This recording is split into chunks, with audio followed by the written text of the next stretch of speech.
Okay, today we're going to do that Lamed Gimel, Pesachim that Lamed Gimel Amud Aleph. We finished off yesterday. Last time on Thursday we finished off with a question on the Brisa. The question on the Brisa was, we had a Brisa that says we want to know that if someone is chayiv for eating me'ilah, if someone is chayiv a carbon for doing me'ilah, having benefit from hekdesh on purpose. So we made a kavachim. The first thing was we asked, if by other mitzvahs that you chayiv cars for them, you chayiv cars for them, you potter from a carbon if they're on purpose. Me'ilah, which doesn't have any cars, it only has mitzvah d'shamayim. For sure, it's for kavachim that you potter. And then we asked back, no, you can't say that, because if you're going to say by other kabbanas, you're not chayiv mitzvah d'shamayim. So it's more lenient. But merely chayiv mitzvah d'shamayim. So we asked the question, what was the Tana's first opinion? First he said that me'ilah is more lenient, and then he changed his mind the second later and he said that me'ilah is more stringent. What's more lenient or stringent, cars or mitzvah d'shamayim? So we're going through different answers that the Miraim try to answer the Brisa. Last time we finished off right at the bottom of Daf Lamed Beis, Amud Beis, with the answer of Rabbi. The answer Rabbi said that we mean to say like this: if by other mitzvahs you're not chayiv misa only unless on eating less than the kazayis, you're going to say by me'ilah, which means other kabbanas are more stringent, more lenient. Me'ilah, which you are chayiv less than the kazayis, since we find that me'ilah you chayiv less than the kazayis, so maybe a chayiv for it to bring a carbon, since we see it is more stringent. So that's what the Tana meant to say. So we're up to Daf Lamed Beis, Amud Beis, all the way at the bottom. V'amar lei. Yeah, it's the last line. V'amar lei. Rabbi Baravin told him Nachman by Yitzchak, "My nichusa. Why are you happy with this answer? Why are you happy that to say that the reason why me'ilah is more stringent than everything else is because me'ilah you chayiv less than the carbon? How can you say that the Rabbi of Sheish Shad Bein Argo, Rabbi and of Sheish is ready threw out this answer axe, meaning that they already chopped up this answer, they already got rid of this answer because they asked a strong question. This answer, what was the question they asked? Man, Shamat Le'Daman. Who is the opinion that says that Hazel Me'ilah b'Misa? Who is the opinion that says that if you do mezid, if you eat from hekdesh on purpose, you chayiv misa? Who is that? Rabbi. That's Rabbi. The Tana could be learned. Abraisa Hazel Me'ilah if you have hana from hekdesh on purpose, you chayiv misa b'Dishamayim. Rabbi says b'Misa you chayiv misa. V'chameim says b'Ashara. You only over on the. You're only even alive. You're not chayiv misa. So you have machlekes, but you chayiv misa. You're not chayiv misa. So my time, Rabbi. What's the reason of Rabbi? Why does Rabbi say that you chayiv misa? I want to know about Rabbi says gaman chet mit truma. He learns out chet from truma. The word chet it says over here about sabi me'ilah, and it says by truma also. Just like by me'ilah, it says just like truma misa. Just like if you have benefit from truma, you chayiv misa. Af me'ilah, so to me'ilah. You also, since it says chet, you chayiv misa. That's Rabbi's opinion. The chayiv misa. So what's the question on the answer? The question is, umina. So just like you can learn out the chayiv misa from truma, learn out from truma also. Ma truma bekazais. Just like by truma you chayiv bekazais. Af me'ilah bekazais. So how can you tell me that me'ilah is more stringent because you're chayiv less than the kazais? That's not true. If you only got from truma that you chayiv misa, you should also learn out the chayiv for kazais also. And less than kazais to be potter, just like by truma. So if so, the answer isn't a good answer. So what is the answer? We have a brisa that what was the Tana thinking when he had his opinion that me'ilah is less stringent? Then he changed his mind a second later and says me'ilah is more stringent. So Papa asked, how do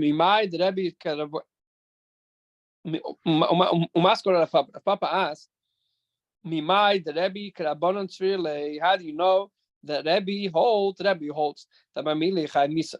He holds that like Rabbanon who argue with Abba Shol, like we learned 2 days ago, and they hold that if you eat, and they hold that if you eat truma by mistake, you only chayiv a fifth. you have to eat a kazayis. How do you know that Rabbi Tak holds you have to have a kazayis? Dilma kabashal suda. Maybe he holds like abashal. The abashal says the amar yesh b'shav pruta.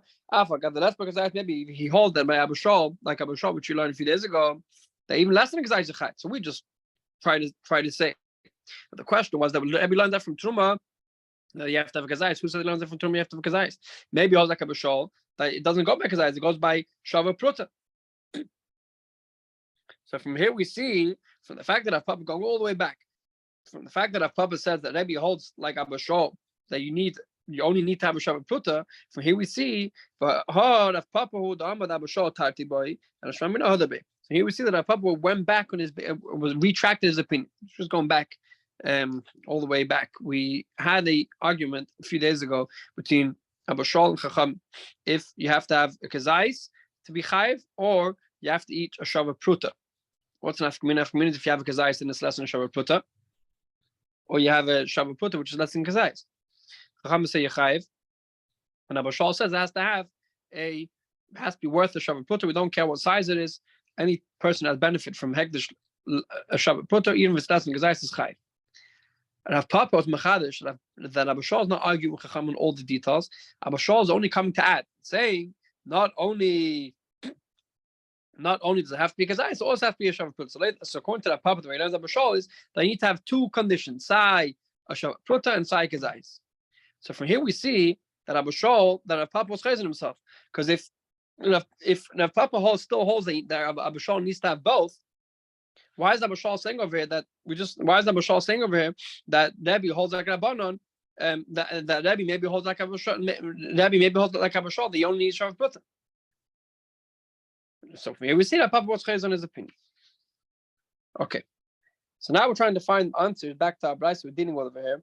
What's the contradiction in the brayso? Mar berei the Rabbana Amar. Mar the son of Rabbana says like this. Hachi kam. The brayso means to say like this.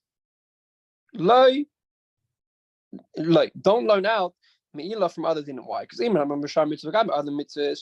Shleios abashem miskavin kamiskavin gam other mitzvahs. So it wasn't so machmir to say that someone who does it without any intention is chayiv. For example, shemiskavin lachta from Shabbos, you have kavanah to cut something from the ground which is ready to touch on the ground. Let's say to cut some leaves up which are ready to touch on the ground. And if you had kavanah you thought it was detached, but by mistake ended up detaching something which is from the ground, because by Shabbos you're only chayiv for things which are intentional. So we see that by other dinim in Torah they're more lenient than Mila, because Torah Mila you're going to learn out from other dinim to Mila shim niskavein lischamim begizei chulin. If you had kavanah to heat yourself up with a wall from chulin, v'nischamim begizei eila, and you by mistake used the wall of the eila shamwa, the yechayiv. So that's what the Rabbi is trying to say. The Rabbi is trying to say in the Havin we thought that Mila is more lenient because Mila is chayiv kares. Mila is only chayiv mishadei shamayim, and other dinim chayiv kares. And the Rabbi's answer is that no, don't learn Mila from other dinim because Mila is more stringent. How do you know Mila is more stringent? Because by other dinim you're chayiv, you're only chayiv if you have intention. Mila you're chayiv even if you don't have intention. That's one answer. Another answer is that Nachum Yitzchak says Hachi Kamer. This is what the Rabbi means to say. If I'm Bishar mitzvah, the mitzvah shein shekein loy mischay behem shein behem shein misasek k'misasek. Rather, other mitzvahs in order to be chayiv, you have to be doing the actual malacha that you're doing. For example, we're going to see in a second, shein niskam like this. I told you if you have to pick up something which is detached on the ground, he ended up by mistake cutting something, detaching something from the ground. Potter. Why? Because you didn't have you're in your action. You only had kavanah. Let's say you want to pick up a bench, and the bench has some weeds which are connected to the ground. So your kavanah was to pick up the bench, even though you detach the weeds also. But that's misasik. That happens by itself. The example of dragging a bench of walking on grass and dragging a bench on ground which is detaching things which you don't have any kavanah for. So we see a potter. Tamer mila, you can learn about mila. So we see mila in this aspect much more stringent. If you put your hand inside a vessel to take an item from there, by mistake you touched oil on the side of the vessel which was hekdesh oil. So from here we see that mila is much more stringent than other din. Okay, so that's finished with that sugya in answering the brayso. Now we're going all the way back it's a bit confusing because we took a brisa and we got a bit carried away with it, and now we're going, and then we went back. Then we took another brisa, we got carried away with it, and we went back, and now we're going all the way back. That which we learned on Lamed Beis Amud Aleph, that someone who mafish, someone who separates chametz, a truma, a chametz like a truma on Pesach. The question, it's not truma. So we said, hey, let's say you have wheat and it's chametz, and you separate it for truma. The truma is not counted as truma. Amamai, we send the brisa. B'medma amurim, b'misha mafish truma. When do we say that it's truma? If you separated it, it wasn't chametz yet, and then it became chametz. So we say that it's counted as truma. But if you separated chametz and it was truma, the Vrahaka and the Gdusha everyone agrees that if you separate chametz as truma, it's not counted as truma. We know really. How do we know it's not counted as truma? Amar Nachman Yitzchak says, Amar Kra says in the pasuk that you have to give the kohen titin lo. You have to give the kohen. You have to give the kohen truma. From the fact that it says in pasuk titin lo, you have to give the kohen truma. Is mashman he has to use it and not throw it into a fire. Because if you're going to give him chametz, and the only thing you can do with it is throw it into fire. Says the Gemara Master of Huna Breder of Yeshua, the Huna the son of Yeshua asked from a brayso. It says in the brayso, "Ein termin minatmeya minatamei alatoy." You cannot take truma, tamidika truma for tardika truma. If you have a tardika bundle and you have a tamidika food, you can't say that the tamidika food should be truma for the tardika food. Vim taram, if you did do it, b'sheigei truma sutum. If you did it by mistake, then it's okay. Why is it okay? How can it be okay? You're not giving it to the kohen. The kohen's gonna have to burn the kohen's gonna have to burn the truma straight away because it's tummy. Why? By regarding chametz, do you say that the chametz the kohen can't use it, so therefore it's not counted as truma? Regarding tamdika truma, we say that that it is counted as truma. So it's not a question. Regarding the tamdika truma, it's not speaking about truma which was always tummy. It's speaking about something which was tar, and then it became tum. So it had a certain stage in its capacity that it was kosher to be truma. But here it's speaking about that which it says that you're separating truma, which is chametz. It's speaking about something which never had a time that it wasn't chametz. Meaning when it was growing and attached to the ground, it was already chametz. Says the Gemara. If how's that situation? Something was always chametz. This chametz mechobe. The only possibility is that it became chametz while it was still connected to the ground. But if it became chametz when it was separated from the ground, detached from the ground, it could be truma. The only time it's not truma if it was never. The only time it's not truma is if it was never. It never had a shas hakosher. Never had the time that could be kosher for truma. For example, something which in that case is only something which was tummy the whole time, something which was chametz its whole lifespan because it became chametz so it was connected to the ground. With that case, is an extremely uncommon case. So why is the Rabbi speaking about this? How do you know that the Rabbi is speaking about such an uncommon case? So this Gemara says a very interesting answer. The Gemara must never answer this answer. But says the Gemara, Amar lei, and Nachman to answer them. In the Rabbi is speaking about this case. How do I know? It's a brisa in Daniel that brings down that the Malach came to Nebuchadnezzar in a dream and told him something. So it says, he got it from a Malach. As if a Malach, once a Malach says something, that's the din, and that's it. And this is what was this is how they learned the Beis Medrash. Basically, the question was, it's such a, how do you know the Brisa is speaking about such an uncommon case? It's such an uncommon case that the Brisa that Truma became chametz while it was connected to the ground. Why did the Brisa have to speak of such a case? So maybe the Brisa is speaking about a different case. So Nachman answered, no, this is the din. This is how we learned in the Beis Medrash, and don't ask any questions. This is how they learned in the Beis Medrash.